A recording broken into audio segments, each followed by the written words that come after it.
Hey guys, welcome back to my channel. I have not done a Friday Reads in a long time, and probably a little bit because I'm embarrassed of the amount of books that I'm in the middle of and haven't finished. It's been rough.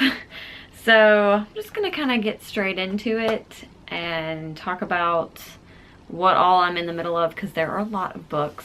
I just have been in like this weird, not necessarily reading slump, but just weird reading situation where I just keep picking things up and not finishing them.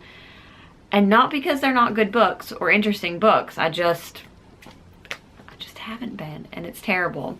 So I'm in the middle of two audiobooks. The first one is the second one in the Fitz and the Fool trilogy, so the last trilogy in the realm of the Elderlings. I am blanking on the name of the book because I kind of get all of the names jumbled sometimes, but this one. And I paused it because the other audiobook that I'm listening to came out. What I do have to say about the Fitz and the Fool trilogy. So I finished the first one. I'll talk about it a little bit in my wrap up, but I'm actually not super crazy about this trilogy. So I feel like it's the weakest in comparison. Some of the story, like, I feel like with the Rainwild Chronicles, we got to a really good point in the story about the Elderlings, and with the Tawny Man trilogy, we got to a really good point with like Buckkeep and that crew. So I don't understand the point of this trilogy, and I'm sure I will as I get further in, but the first book just seemed to introduce a bunch of new characters that don't really make sense. Like, they don't fit into the storyline at this point. It just feels like this weird added on trilogy. So I haven't been enjoying it like I've enjoyed the rest of the books in the realm of the Elderlings, but I'm reserving judgment until we actually get into the meat of it, because a lot of times with Robin Hobb trilogies, the second book is where everything starts to really come together, and I'm hoping it ties in and makes sense and I understand why pretty soon. But that's why I ended up putting that one on hold to move on to the other audiobook that I am listening to. Oh, it's Beyond the Empire by KB Wagers, and after I read the second one of these, I just raved about it. So I will link a video down below with reasons why you should check this series out. It's fantastic. So this series is about Hale, who is a princess, well, runaway princess turned gun runner, who's dragged back to her home planet to assume her role as heir to the throne. There's so much more involved. The characters are incredible, hilarious. Hale is one of the most kick-ass characters that I have ever found in a book. I love her so much. And I actually got this book early from the publisher, so I got it about a little less than a month early.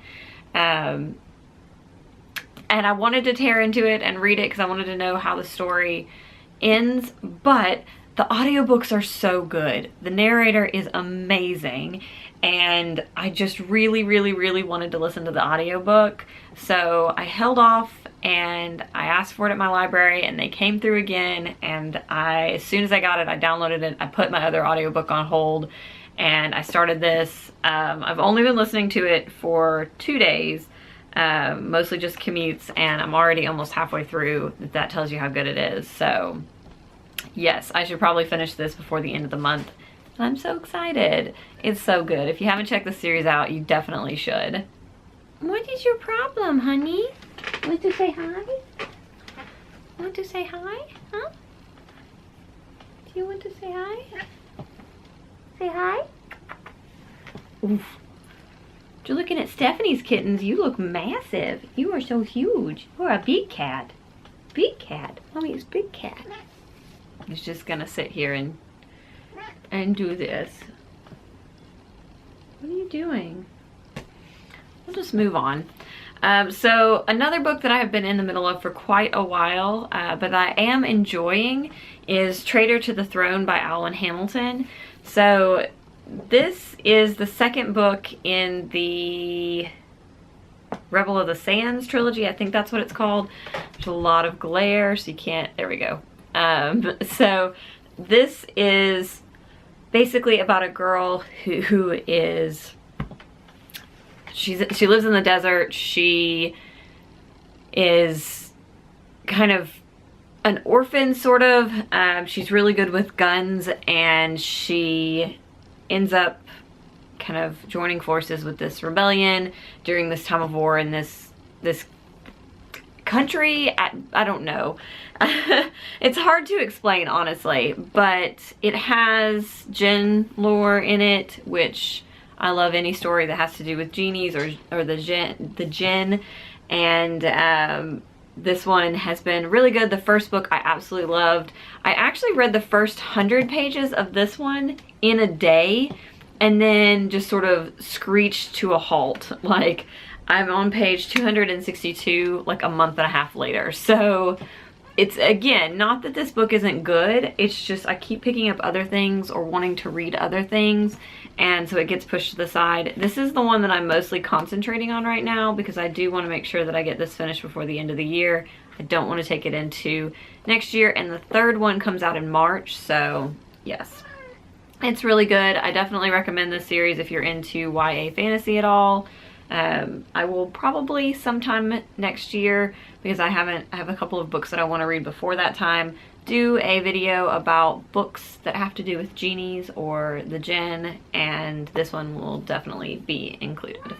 Now, the book that I most recently picked up that I am just in love with, and I'm trying to savor it because it's beautiful, is this one, Cat Tales for Mariette. And this is a book that I picked up just sort of, I was wandering around Ben McNally in Toronto, and this one caught my eye, obviously because cats. But then I pulled it out and saw the cover, and it has cats and a cup of tea, and I read the blurb on the back about it and just knew that this book was pretty much made for me. So it is basically about a man who is kind of at a point in his life where he's kind of very antisocial. He doesn't leave the house. He doesn't talk to a lot of people. And he finds out that one of his former acquaintances is dying of cancer. And she doesn't really have any family. And so somebody encourages him to go see her. And so he just goes kind of on a feeling obligated to go. But he gets to talking to her, and she says that her only regret in life is that she never owned a cat. And she always wanted to have a cat. She's a cat person, but her husband was a dog person, and so she never owned cats. And so this is just a bunch of stories where the man, the narrator, goes on to tell her all these stories about all the cats that have been part of his life, because he too is a cat person. Oh my gosh, if you're a cat person, this book, I can't. It's beautiful, and like it's sort of kind of a bit short story-esque in that each chapter is its own story about a different cat or a different encounter with a cat, but it's a narrative, so they all connect, and it's kind of like him going back each day. Oh my god, it makes me love my cat even more. It makes me think about all the cats that I have owned or encountered in my life, and I just think that this is it would probably be one of my favorite books of the year, and it's so tiny, but it is just phenomenal. Now for 4 books that I have picked up, dipped in and out of, and I don't feel like I'm actively reading. So the first one is Frankenstein. So I know I said I wanted to finish this before the end of October, and that clearly did not happen. I'm only on page 30. I haven't decided if I am gonna go ahead and read it, or if I'm gonna just save it again for next year and read it next year. I actually stopped like in the middle of a chapter, which is very unusual for me. It's a tiny book, but I just have not been in the mood to read it, and there's so many other things that I want to read, so we'll see. I may end up just putting this down and picking it up again next year. Now for Nonfiction November, I went through and read the beginnings of a bunch of my nonfiction books to decide kind of what I was going to read. I ended up, spoiler alert, picking up the bookshop book by Jen Campbell. and just tearing through that. That's actually, I think that's how I found out about Ben McNally's, maybe. I'm not sure. I know that when I was on the plane to Toronto, I was reading the section about Canada, and there were a lot of Toronto bookshops that it talked about, and I didn't get to go to Monkey Paw, which I'm sad about, but it was a busy weekend, so we are gonna go back. But it was just really fun to be reading about bookshops in a city I was getting ready to visit, so it was really well-timed read. The other book that I picked up and started reading on is Make No Law, The Sullivan Case and the First Amendment. So this is a nonfiction book about the First Amendment and how it relates to the civil rights movement and race relations in our country. So very timely, again. It's very fascinating, and the first 3 chapters were just really interesting. I just got so into the bookshop book that I didn't pick this back up, but I think I am going to try to finish this before the end of the year, just because it is such a timely read and it's full of really interesting information, and I am a huge, one of my really big interests is the First Amendment and reading and studying it, so, and the history around it, so I definitely want to try to get to this before the end of the year. And then I have also been dipping in and out of this one for Nonfiction November, and that's the Lux Life, which is by Fleur de Force here on YouTube. I read her first book, and these are, when I say read, these are like coffee table books. So they have just like different tips about, you know, makeup and clothing and stuff. So this isn't a real serious read. It's just a really beautiful book. I really love Fleur, and I think she does give a lot of really good tips and things. I would compare these to the Kate Spade books. I don't know that I've ever really in detail talked about those before, but Kate Spade has like a trio of books that are about entertaining and beauty and fashion, and they're really lovely coffee table, like small coffee table books or gift books, and I adore those. And I think that this falls into that category too. So I would like to try to dip in and out of this enough that I do finish it by the end of the year as well. And then the last one that I feel like I have been reading for quite a while, I think I started it during a Dewey's 24-hour readathon like over a year ago, maybe the first or second Dewey's that I did. And that is the Collected Poems of Emily Dickinson. I have been tabbing the shit out of this book, and I'm over halfway through it. Poetry is not my jam. I will be 100% honest with you on that. I don't really love poetry.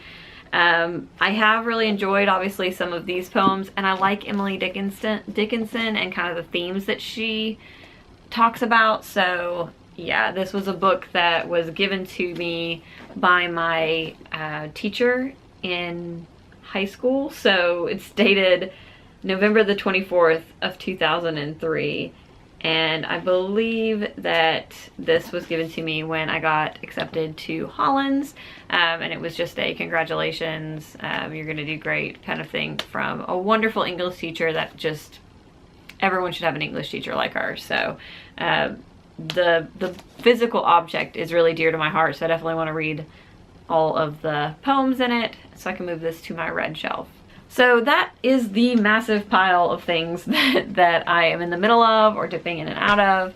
I usually am not dipping in and out of or in the middle of that many books. That's unusual. Usually it's like 3, one of those being an audiobook, but like I said, it's been kind of a crazy last couple of months.